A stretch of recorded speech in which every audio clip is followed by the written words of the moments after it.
Good combo. All right, y'all. Welcome back. Welcome back to another episode of your favorite WMMA podcast. Hashtag CB99 Talks. This is episode 107. Of course, I'm Combo Breaker 99. Welcome back, everybody. Back once again. Had a pretty decent weekend of fights. Some good cards. The ONE FC cards on Friday and Saturday, and of course, we had the UFC Fight Night card Saturday night. Turned out to be a okay card. Not too bad. Not too bad. The Thompson Holland card. Not too many WMMA fights on this one. We did have one good fight on there that I was looking forward to, but of course, that one got canceled. Right? It can never be a good night for the WMMA fans. I mean, it's pretty much a norm now where if we have 3 to 4 fights, something's going to get canceled. Right? That's how it works out for us. But we back again, man. There's always something to talk about in this game. I'm not going to be on this episode too long, but definitely want to give y'all a heads up. I'm going to try to start doing this podcast every Tuesday at 7 p.m. I was able to get it in last Tuesday at 7 p.m.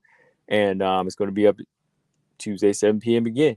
So I'm trying to lock in a date and time for y'all, just so y'all don't be asking, when you're going to be on live for sure. When you're going to be on live, Well, for sure, I'll be on every Tuesday at 7 p.m., just covering WMMA and some of the latest news.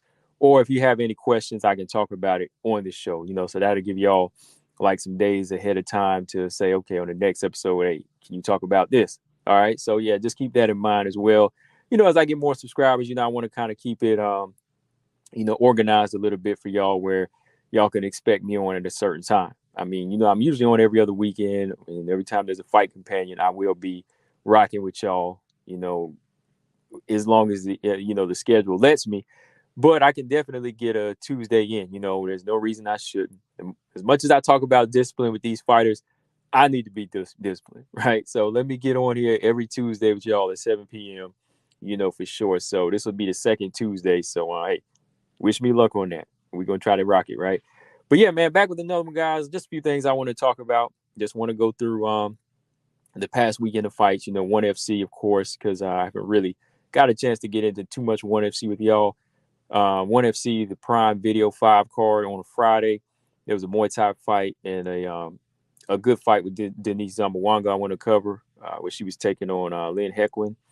And, of course, Ming Bo and Jenilyn Olsen was on Saturday.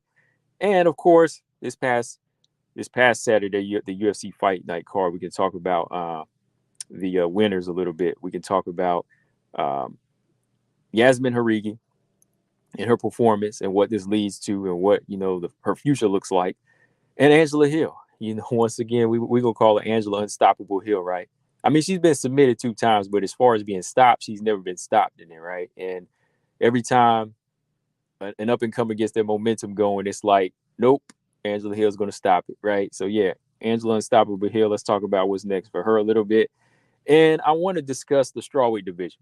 I want to discuss the strawweight division on the lower half because I actually took some time out to do a little research as far as how many unranked fighters we have. Now, give or take, I might be missing 1 or 2, but shout out to Gabriella, one of my, commenters and subscribers.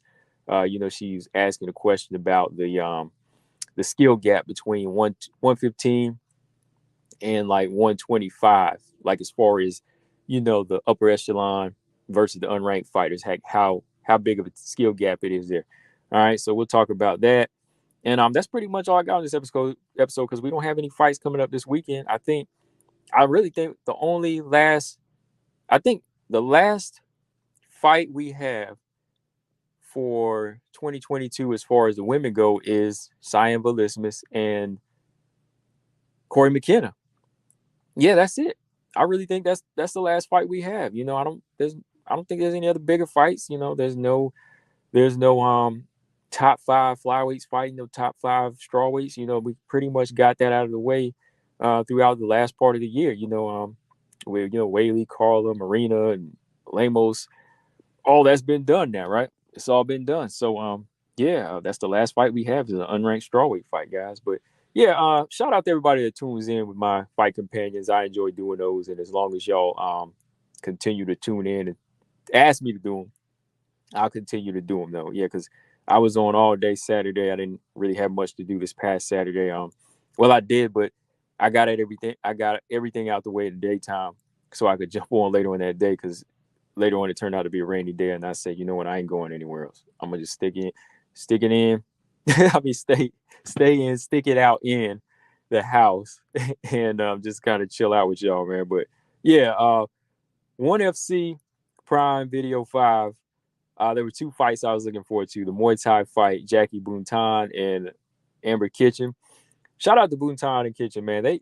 These Muay Thai fighters, you know, they are vicious in there. I mean, they are some of the most rough and rugged fighters. I mean, Buntan, Kitchen, they put on a good performance. Buntan was in there, you know, just throwing combinations on Amber Kitchen in this fight. Like, I love the double jab and the 1-2-1-2-3 she was throwing and landing on Amber Kitchen. I like the front kicks Amber Kitchen was throwing to the chest. These two fighters, they were just in the pocket, you know, scrapping.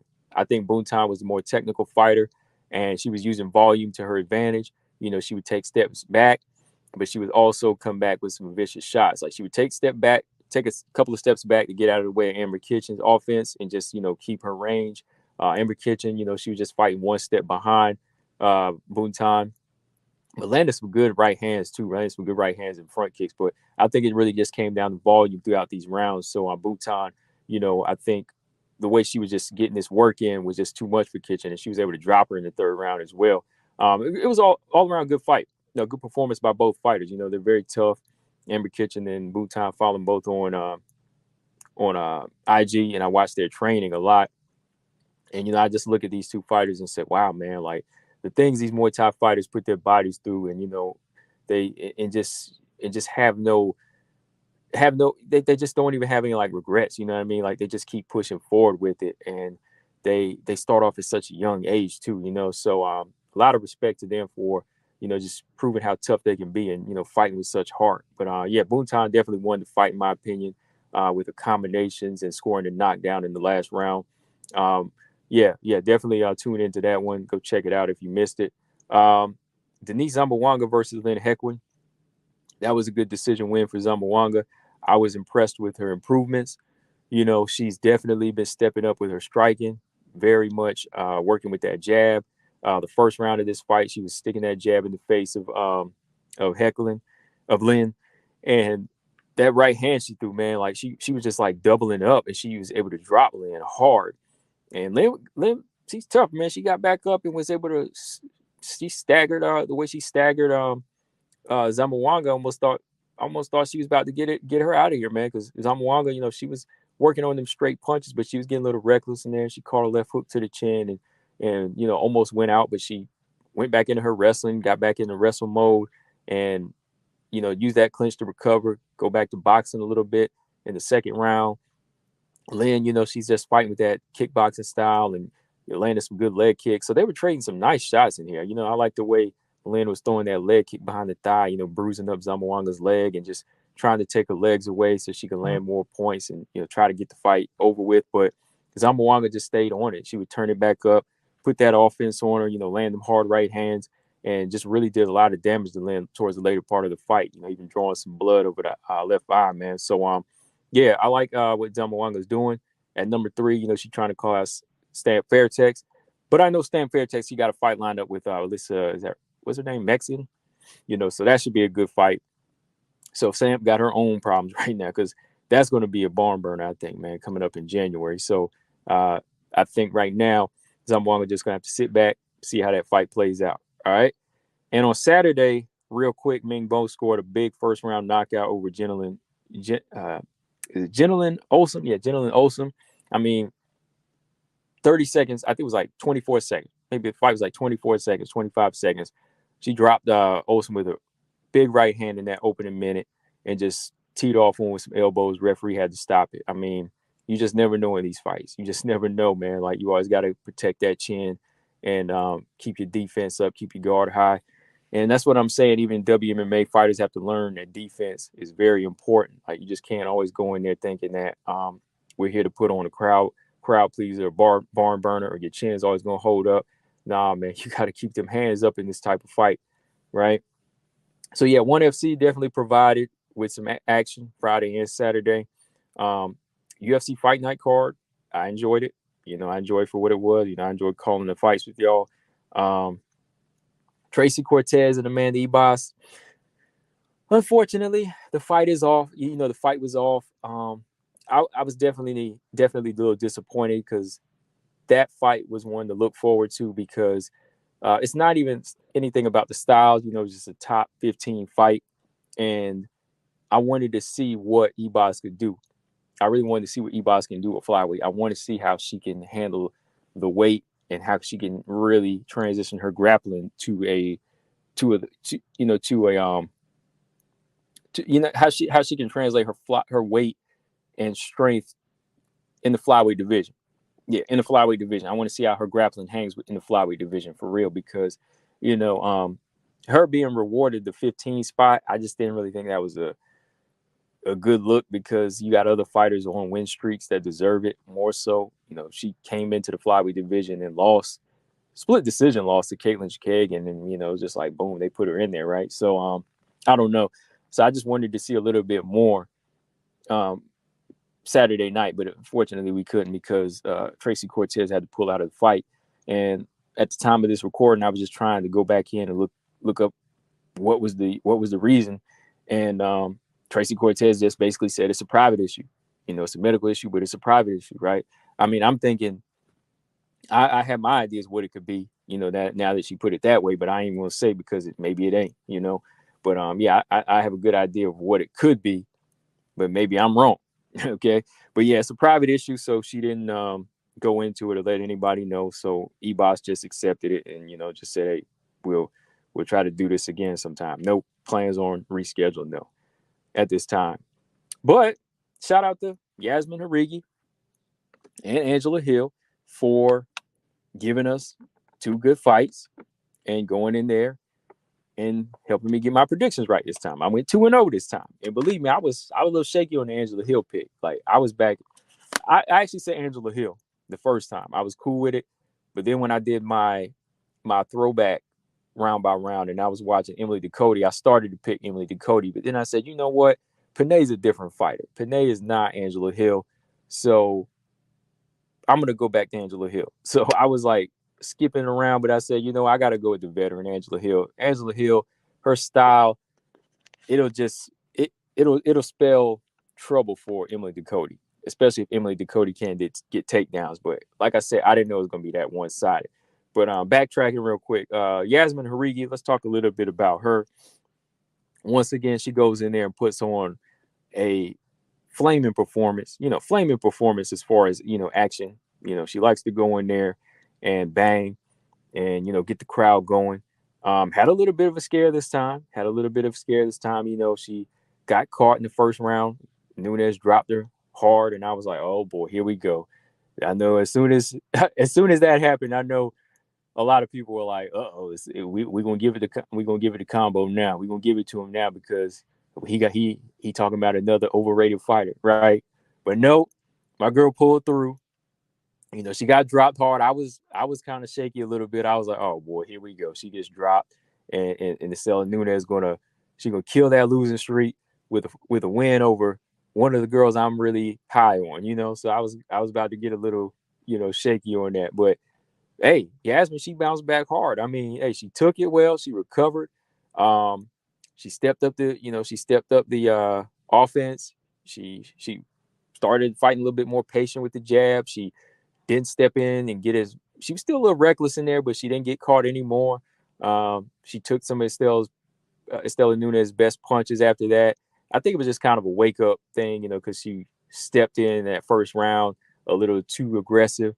But eventually, she started, taking over with the power shots and getting that damage in on Estela Nunes, even going into the second round when she turned the momentum around in her favor. She was dropping Estela Nunes like 2 times and then just started, teeing off with that ground and pound. So, yeah, overall, I was impressed with Yasmin Reed's performance of getting back up and switching gears and still killing it, still having the killer instinct, and that's what you need. That's a natural ability you can't teach. It's kind of like Macy Barber, So I think we can definitely check off the heart. We can check off the excitement in her style. But as far as defense, I'm gonna leave that box blank because defense is something she really need to work on. Defense is a big part of Jauregui's style. I think she has a lot going for her as far as being a marketable fighter. She is a crowd pleaser. Right now, she has the look, she has the country behind her. They're trying to push her as being the first Mexican champion in the strawweight division, right? So, or is it the first Mexican born champion, first UFC Mexican born champion, period, right? I think that's what they're trying to give her a record in. I don't know, something like that. But still, yeah, she's got that backing behind her, so there's a lot of boxes to check off on her. She could be a potential star in the division. She could definitely be that because again, the look, the exciting style, and the country behind her, all of that works in her favor. Especially like say if she fought her way up to fighting like Weili someday, that would be I think a good like co-main event or possibly main event, one day. But all of them things are going for, all of those things are going for. But sometimes if you want to make it up the ranking and you want to be dominant, you got to take a step back and you got to change your style up. And right now, I think, like I said, defense is going to be her thing. She's got to, is her main thing to work on. She's got to work on slipping punches, fighting behind the long jab. Don't step in crazy with your hands down. Just a lot of things like that. Stepping in with combinations with your head on the line. Don't be, being predictable with the combinations because Estela Nunes, I did say she would win the first round. I did say she would win the first round because of her sharpness. But eventually, the way she lets her foot off the gas, she wasn't going to get the victory, unless she really did catch Jauregui cold, right? But Jauregui, she moves her hands a lot and moves her feet a lot, but her head is always in one place. So that's something like the top-notch strikers won't have a problem figuring out. They'll be like, okay, let me weather the storm, but I can always come back with this hard left hook and right hand because her head is always there in the same place to be found, right? So I think Jauregui, she has the excitement part. She has the marketability, but to be that threat, which I think she can be, she needs to start making those adjustments. That's why she's hanging with those those real champions like Marino, Valentina Shevchenko. She need to start really like following their lead and just looking at what they do and start, taking away from some of their styles, right? Take away definitely from Valentina Shevchenko because she's one that knows how to hit and not get hit. And I know Jauregui wants to hear the roar of the crowd, but sometimes you got to slow it down and pick your shots and be a little bit smarter. I know she's young too. That young part's a big part of it too, where you want to go in there and you want to eat. You want to be that wild animal and then you want to eat. But hey, if you want to have longevity, you got to start thinking about the future now. You got to start saying, okay, what type of style can help me prolong my career? What kind of style can help me dominate these fighters? What kind of style can help me on the scorecards at all times where it'll never be close or I won't be coming out, looking like I've been in like a war with a bear or something. You know what I mean? Where can I start to where can I find a starting point to say, okay, look, this is where we become more dominant now. Like we not just giving the crowd what they want, but being a dominant type of fighter, right? And I think she has a starting point right now with Valentina Shevchenko. Like I said, you just got to watch and see what she does, right? So yeah, I like what Jauregui's doing. And I think with the tools that she has, like the takedown defense and, the finishing factor and the long strikes and the boxing, I think that's a lot of good stuff for her. But it's just leaving her chin out could really set her back. You know what I mean? Like, especially, like, say, if you were fighting a fighter like Amanda Lemos right now, even if Amanda Lemos was at 8 or 9, I would have to rock with Amanda Lemos in that type of fight because all Lemos has to do is set it up. You know what I mean? Set it up, use her timing and set up the big punches on a fighter that comes forward so aggressively, right? So Jauregui, she can look at what Valentina does, but she doesn't necessarily have to do the exact same thing.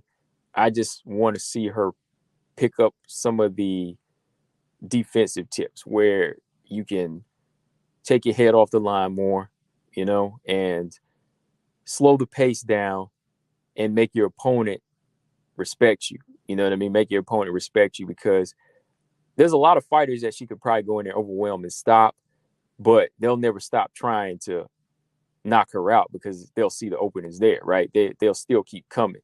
But when you fight more at a pace where it's unpredictable, like Valentina does, it makes opponents wait and wait and wait and just get a little bit intimidated and frustrated. Like if you go back and look at Lauren Murphy or Caitlin Kagan, like just waiting and seeing what Valentina is going to do, it kind of gets into their skin. And then when they finally try to take a chance, boom, they get caught, right? So you do have to kind of start making those adjustments now, even as she's an unranked fighter. I know she wants to win people over, but making those adjustments now are going to help her as she gets, into the top 15 and top 10, which, like I said, could be pretty soon, if they move her the right way. But it would be nice to see her go in there with maybe like one or two more unranked fighters, one or two unranked grapplers, just to see how she handles that, how she handles the groundwork now. But eventually, she's going to have to keep on, working on the defensive part of her striking. Her offense is okay. It's fine. But the defense really needs to be a big factor, if you want to get to that point for title contention. Joanna, she gets hit, but there's still something dominant about Joanna. Joanna, she'll go in there and trade some licks, but she still comes out with more, she still comes out with more work and more volume that eventually she overwhelms you. You know what I mean? She still can overwhelm fighters. Sometimes right now, Jauregui's still looking to go back and forth, even with like Yasmin Lucindo. There's still some moments in there where you might say, uh-oh, right? But yeah, I just think that to get where she's going, there's just those little minor adjustments that need to be made. And yeah, she could possibly be that next threat. I just need to see a couple more things from her, and we can start talking about how she'll fare against even some of the lower top 10s. All right. So yeah, but yeah, stock definitely goes up. Stock definitely goes up, for as long as she continues to win with this style. If she continues to bang and win with this style, even all the way up to top 5, she'll definitely build her stock up. But eventually she's going to come across a fighter that can stop that momentum. Like she could keep winning and winning and winning with this style. But when you get up to the 1 through 4 and 1 through 5, that's where you're going to wish you did become more of a technical striker and more of a defensive type of fighter, right? And even a counterpuncher as well, right? So, yeah, let's see here. Just want to run through some things. I just wanted to check some. Yeah, I was just checking the rankings here real quick, too, to see if they slipped anybody in here. But no. But let me know what y'all think, though, like about Yasmin. Like I said, I'm definitely a fan of her style and, her work ethic.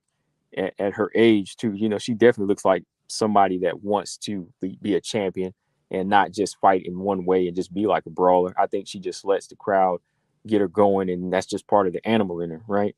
But yeah, the more she starts to make adjustments as she gets, up the rankings, it'll really help her become that champion, though. That contender, that title contender. All right.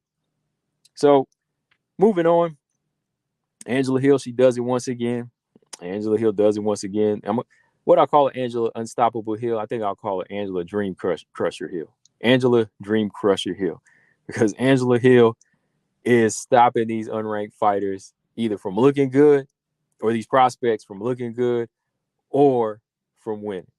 And I think this is a fight everybody kind of felt like Angela Hill's momentum would win her this fight. I was a little jumpy, because I think mostly because of favoritism, because I did favor Emily Ducote going into this fight because I want to see new blood. That was one thing that was kind of, really messing with my pick.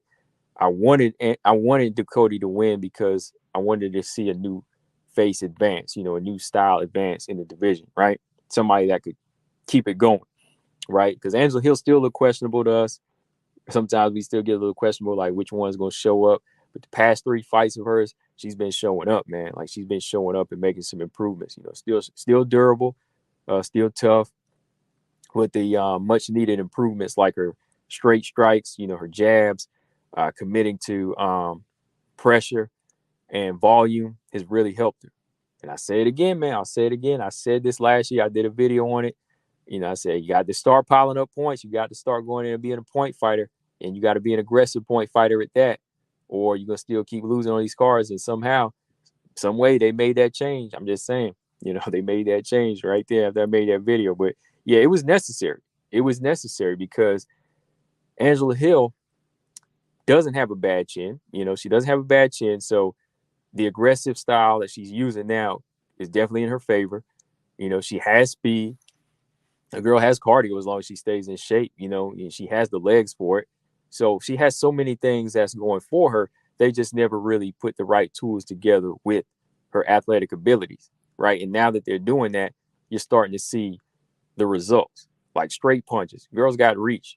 She's got reach. She's a Muay Thai striker. Like, she was throwing a lot of loopy shots before. Why do that? Why not focus on the straight jab? Look what a straight jab did to Emily Ducote in this fight. You marked her up in less than 2 minutes, right? So it's just a lot of things that, she's been doing with this improved style. She's finally, just finally using her advantages, her physical strength and so on. Like I said, it's really starting to help her now. Taking advantage of her durability is a big part of it too. Now that, everybody's seeing that she can't be stopped, and she knows it herself that she can't really be stopped by any of these big punches.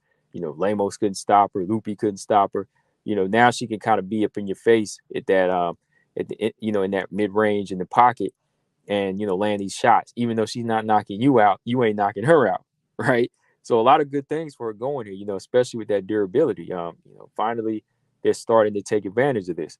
And again, like I said, that third thing, the jab, man, the jab is a very important key right there for Angela Hill. Somebody who has quick hands, you want to keep that jab in the fighter's face. Look at what it was doing. The jab was just throwing Emily Ducote off. Emily Ducote was lost in there. She was really lost. After the jab would come combinations, then a tie clinch, knees to the body. She was having fun with whatever she wanted to do in there. Why? Because she was throwing the jab. I'm serious. The jab is that big of a key in these fights, So watching Angela Hill make these improvements, I had to take my hat off to it, because usually when you see a fighter fight on this level for so long, when they come in at like 14 and 12, you automatically think, okay, they're probably not going to show up. They're probably just going to lay down and give it to this fighter. But no, Angela Hill actually has been making, improvements, and finally looking at herself in the mirror, I think, and saying, you know what? I got too much going for me now to let it slip. Even though this is kind of like the tail end of my career, I'm 37 years old, I can still do this. And she can. I think she still can, because looking at the bottom half of the division, you got a lot of young, strong fighters, but they're still green. They're still green when it comes to IQ. So Angela Hill still has a chance to hold those girls back. And then when you look at the upper half, yeah, it's tough, but you still have a lot in there that are kind of older and on the downside as well. And you have some that are inactive now where she could kind of slide her way in. So the other question I had was, do you think she could fight a top 5 fighter eventually? A lot of people said no, but you never know.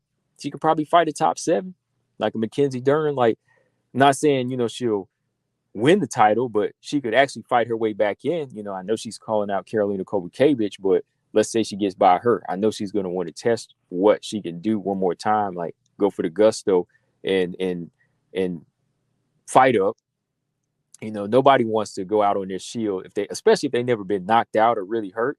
Angela Hill, she ain't gonna want to go out like that and never say, hey, I don't want to, I don't want to test myself ever. She don't want to do that. She calling Karolina Kowalkiewicz out now, but let's say she beats her. She gonna be feeling herself, and she gonna want to test herself against Mackenzie Dern, or even try to get some get back with Michelle Waters, right?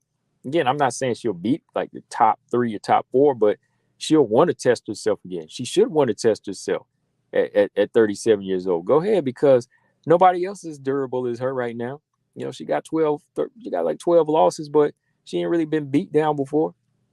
So why not? That's the same thing we're saying about Roxy. When Roxy was beating girls like Shevchenko and Macy Barber, or Antonina Shevchenko and Macy Barber, I was kind of disappointed that she didn't want to test herself at the highest level, like fight Chikagan or even fight for the belt. But I think Angela Hill, she could get herself in that position. Why not? Go ahead and do it. Go fight Karolina and beat her. Test yourself against Mackenzie Dern. See if your striking and your takedown defense can hold up against her, right? So yeah, that's the whole thing. That's the whole thing about making improvements. That's the whole that's the whole big picture about doing this, especially if you still have a lot to offer. Angela Hill has a lot to offer. So why not? Why not? The more you look at the division, it's like chess right now. There's certain things you can take advantage of and make the right moves. Michelle Waterson might not want to fight her again. Torres is out. So you go up to 6 or 7, you can fight Yan Xiaonan again, or you fight Dern, like I said. You know that you can beat a lot of these other girls, which you've been doing, Lupi, Ducote, rack up Carolina. So it's all about just playing chess with it now and just say, okay, let's keep it going. Let's just keep on improving and try to fight as high as we can, maybe 1 or 2 more times, because your day might be coming where you can't improve anymore and you just peak. I know some people think she's peaking right now, which she could be, but by the time 38, 39 comes in, might take it away just like that. So, yeah, I like what she's doing. I like this version of Angela Hill.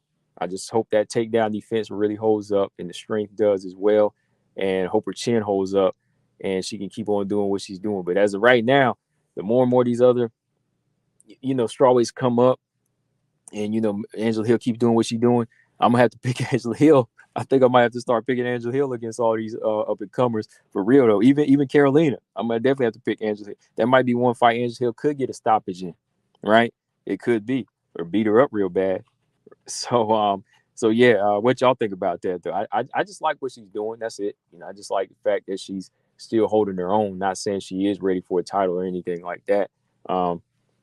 She just, once again crushed another dream in Emily Ducote. But as for Emily Ducote, man, she just needs to work on.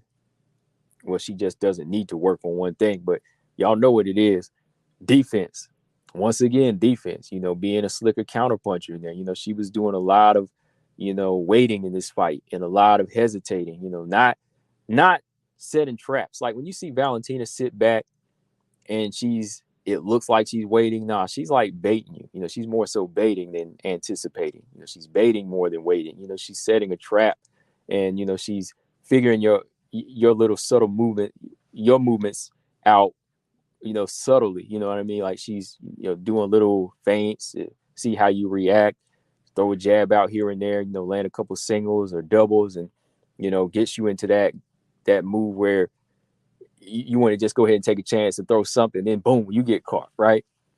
And so I think, Emily Ducote, she needs to really work on fighting off the back foot too.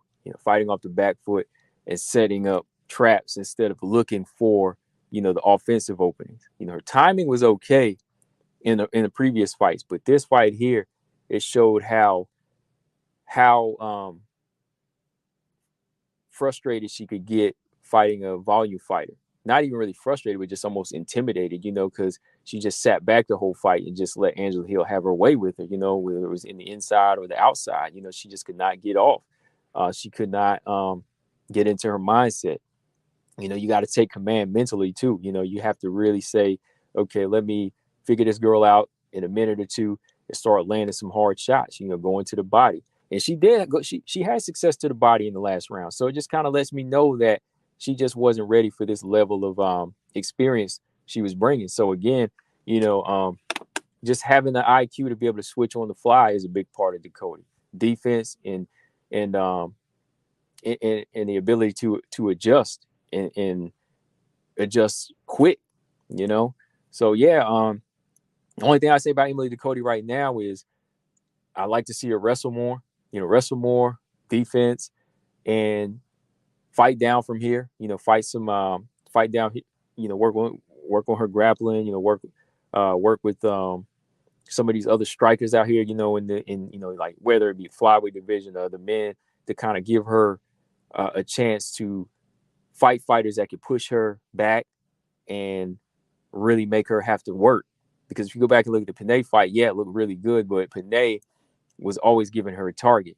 Panay gave her a straight up target that she could just bang on. But even then, Panay was still landing on her. But the minute Angela Hill was giving her all these little herky-jerky movements and just touching her, it really got to her, So, yeah, just fighting down now and really getting that work in is a big part for Emily Ducote, That's all I can say. I hope she can get back because I still want to see her get in there because I do like her striking style. It just lacks a lot of intensity and intelligence as far as, setting the pace and setting traps and, taking away your opponent's offensive game plan, you know. Yeah, so fighting down is necessary, fighting down these unranked fighters. That's what she's got to do. And yeah, man, speaking of unranked fighters, let's talk about the unranked strawweights a little bit here. Now, shout out to Gabrielle. Like I said, she had asked me about the talent or the skill gap of the strawweights versus the unranked strawweights. The skill gap of the unranked strawweights versus the skill gap of the unranked flyweights. And to me, the unranked flyweights, they tend to have more tools, and it seems like they have more momentum going behind them. And I can always pick some of these fighters and say, okay, this girl right here, she looks like she could be trouble for the top 10, or eventually she'll be challenging for the belt. I picked the quadruple threat easy. You know what I mean? Even though Miranda's still unranked, Aaron's ranked, Manon is number 1, Tyler Santos done fought the champion to a split decision. It was kind of easy looking at those 4 or 5 fighters, and like Natalia Silva as well, where you could look at them and say, oh yeah, these girls right here, they got some skills. They got certain skills that could bring heat to the champion. And I think it comes down to size and grappling, because size and grappling in wrestling is going to be a big part of how you handle somebody like Valentina Shevchenko. So yeah, that's why their skill gap is a little bit tighter, because you got a lot of heavy grapplers in there, and size and strength is what you're going to need when you fight somebody like Shevchenko. Okay. Now, when you look at strawweight's more of a striker heavy division. You got like Wei Li, Marina, Lemos, Rose, Andrade, powerful striker. Even Tisha Torres, combination striker. You got all these different strikers. Michelle Waterson as well, a kicker, good, high kicks and all of that. So it's a striker heavy division. And then when you look at the bottom half, you have some that can strike, but some of them are very limited. Some are very limited. Some stand out, but some are very limited with their striking. And that's where they kind of fall short. That's why somebody like Angela Hill was able to stop fighters like Ducote from getting further, even Loopy, So, yeah, I just kind of want to talk about him here a little bit, just as a whole. Like, I'll go down the list of the fighters I counted. Let me know in the comment section if I missed anybody. I counted 24 unranked strawweights. I counted 24 unranked strawweights. And let me just say this, out of all 24 of them, it's really tough for me to pick a triple threat or a quadruple threat. I'd really be reaching here. Out of all 24 of these unranked fighters here. Because, again, I don't think that their striking IQ is high enough, or even their grappling ability is high enough to go in there and just thrash through this division, or even give like the top 5 trouble, even like a Marina Rodriguez right now, or even if they run into Andrade. I don't really see any of these fighters going in there and thrashing Andrade out. See, when Wei Li came up and Tatiana Suarez came up, they had a little bit of everything: the intensity, athleticism, power, boxing, wrestling. Wrestling mostly for Suarez. But yeah, most of these girls still got to work on like their base cans. Now, a couple of them do have good striking. I will give them that. But let's see who we got here. Now, I didn't put everybody in that picture. You can see, this is just 6 of the ones that came to mind. I wasn't going to put all 24 of these girls up in here, but let's see. Yasmin Harigi, like I said, she's probably one of the most promising ones, but even then, it's still hard for me to say she's like a full-on threat to the belt or the top 5 right now. We got to see more from her. She's definitely crowd-pleasing, but I don't know if she's ready for that yet. So Yasmin Harigi, and you got Yasmin Lucindo, still young, 20-something years old. She's a dog. She can fight hard. She can bang. She got some good jiu-jitsu as well, but still only has one fight. Still need to see more from her. Corey McKenna now, I think she's a well-rounded fighter. She's a young buck. So at 21, 22 years old, she can do a lot. I just don't think right now she's a threat, but she has a lot of things that could help build towards being a threat. She can grapple, she can strike, she can do a little bit of all that. And she's under the right tutelage too with Uriah Faber. So eventually, you'll see her hit that prime, but she still got some years to go. Cheyenne Valismas, good striker. Definitely a good striker. I just, find her wrestling to be a little questionable, even her ground game. But yeah, she's definitely a good kickboxer. All right. Emily Ducote, just fought. Like I said, I already talked about things she needs to work on. Lupe Godinez, good boxer and good wrestler, but her defense is lacking. Again, another one defense lacking. She can get banged up in there. Doesn't have the highest IQ. She fought the wrong fight against Angela Hill. I don't know what was wrong that night, but still, she started off good, but then she couldn't switch gears to wrestle in the fight. She couldn't, and that's what we all expected her to do. But she got good hands, but the defense is a big part of it. All right, Vanessa Demopoulos. These are two former LFA champions. Very dangerous on the ground. Very, very dangerous. But what happens when she comes across a good striker? Going to get picked apart. Again, her defense is like a D. The girl gets hit a lot. The thing she surpasses everybody, I'd say, in this lower half end, though, is heart. She never quits, and she'll come swinging at you. She swings for the fences. If she catches you, she'll drop you. So I give her an A+ in heart. And on the ground in jiu-jitsu, I give her like an A- because she is very athletic and quick with it. But yeah, when on her overall stand-up and defense is, like a D, man. Like, I'm just being honest. Demopoulos, she makes up for a lot of that. But, I like it, but I'm just being honest. The defense is very, very lacking. All right. Sam Hughes. Sam Hughes, I'm going to be real. She's another one that has a lot of tools for her. She's been working with her new gym, good wrestling, good jab, good striking. I think the thing with her is just commitment and confidence. I think she has a high IQ. I think she just needs that commitment and confidence to, pull that trigger more in these fights. Because if you look at some of Sam Hughes' fights, she starts off slow, but when she picks it up and starts committing, she can win. When some of her fights were questionable, like I thought she beat Luana Pinheiro. So, Sam Hughes, she could be one to get in the top 15, but she still needs, just that commitment element.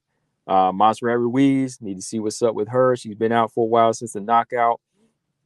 She's kind of on her one dimension. She can brawl, but she's just mostly known for that head toss and her wrestling. Luana Pinheiro, she's on the lower rank, of the strawweight division, like 14, right? Need to see some more from her. She has power, but a little sloppy with her hands. Still needs work. Victoria Dudakova just got signed. She, still need to see a little more from her. Contender fight, it was okay, but, just got to see her in her debut. Jinu Fry is probably on the way out now. She has good striking, but again, not enough confidence. Loma Labutni, small, small, good striker, good.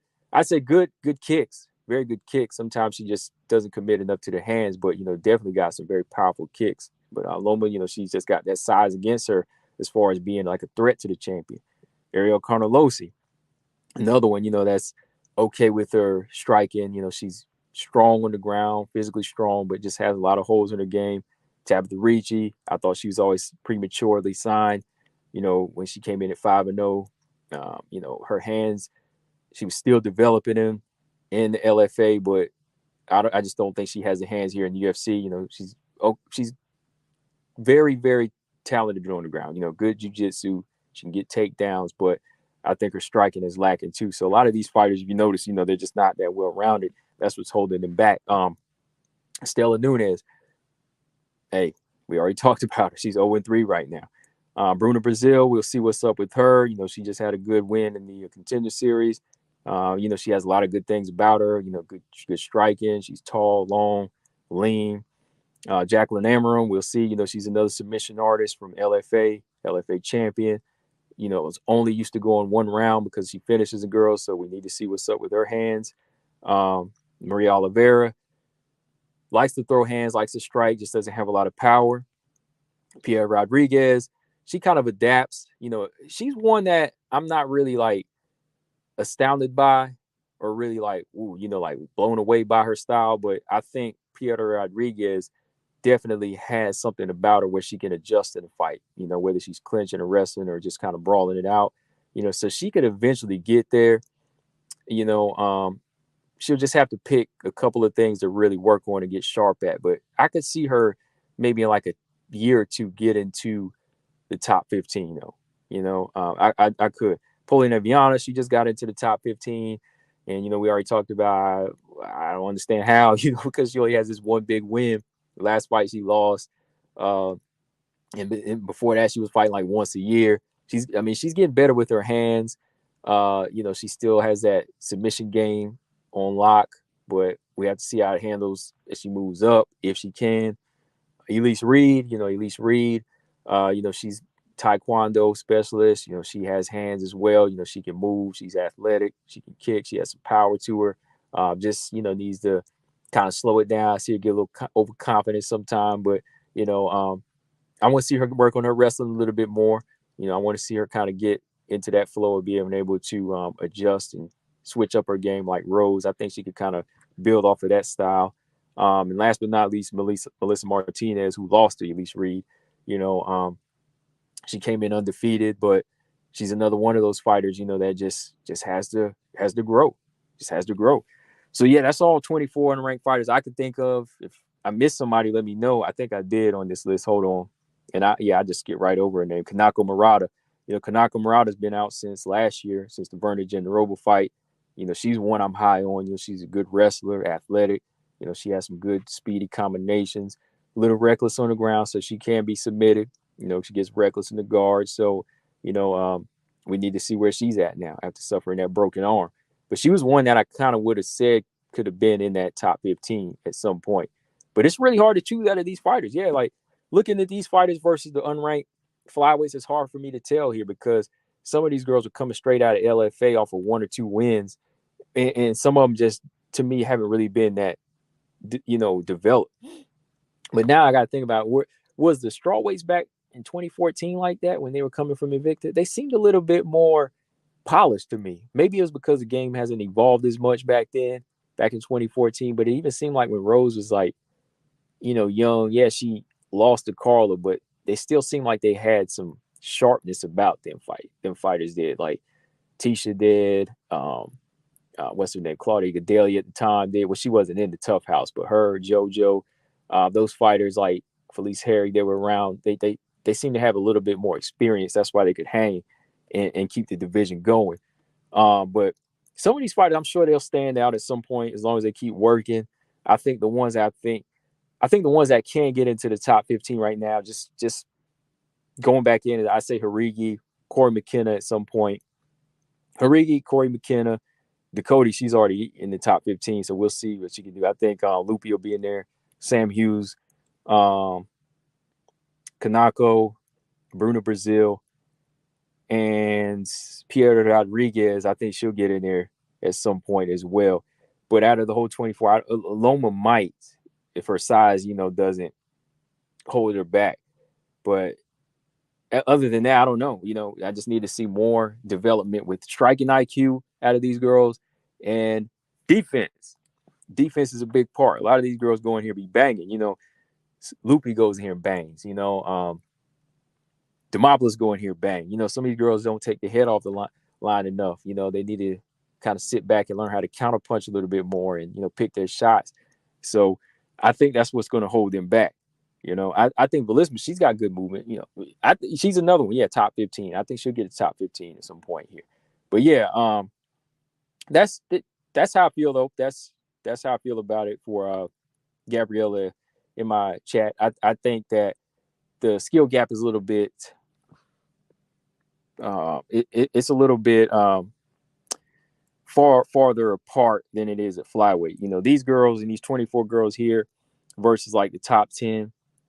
I don't really see too many of them as a big threat to a fighter like Andrade or a big threat to a Marina Rodriguez, or I don't see them retiring a Carla Esparza either, or I don't see them being a threat. I don't see anybody as a standout threat to Lemos as the champion right now. See, when Lemos was like 12 or 13, yeah, I was already thinking her, yeah, she's got something good for her. Like her striking ability and her boxing and her power we're going to get her to the top. She might lose here and there, but eventually she'll get back on it and she'll make it to the top, and that's where she's at. So yeah,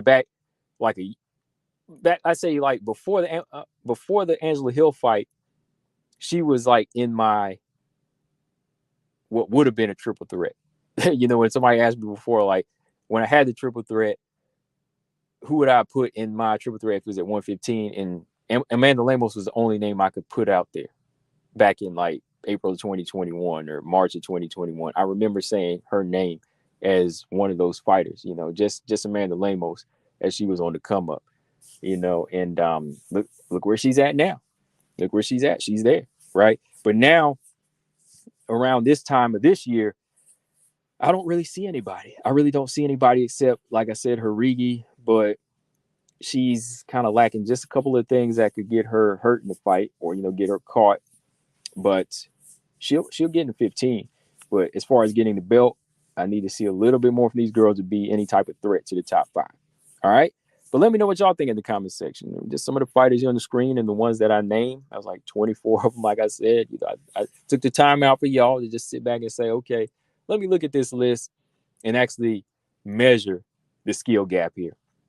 I wasn't gonna pull up all the flyweights. I think I did that before, but I didn't feel like doing that. I just wanted to focus on this one here so we can kind of look at the skill gap here at 115.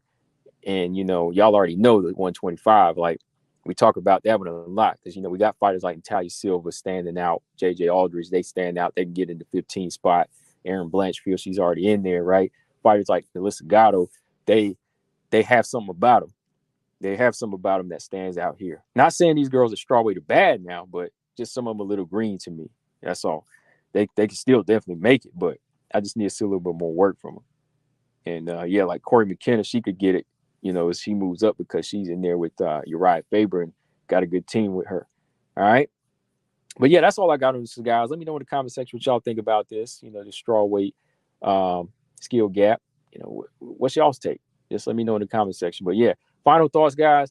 Like I said, this past weekend was good. Good fights. Angela Hill, she's definitely looking like a dream crusher right now. I like that about her. And Yasmin, she's going to be a crowd pleaser. I believe that. Okay. So yeah, leave your comments in the comment section of what you think about what I talked about tonight. Make sure y'all comment. Make sure y'all subscribe to the YouTube channel, Combo Breaker 99, as well as the hashtag CB99 Talk Show, which, like I said, this will be on every Tuesday at 7 p.m. Eastern Time, 7 p.m. Eastern Time, on iTunes, Spotify, Stitcher, all of that, wherever you listen to your podcast, guys. So yeah, I'm out of here, guys. Shout out to everybody that's been subscribing. Hit the thumbs up on your way out, and keep on supporting. And that's how we'll keep rolling. As long as you subscribe and keep commenting and listening, I'll keep on doing this show. So that's it for your favorite WMMA podcast, guys. Combo Breaker 99. I'm out. Subscribe. Peace.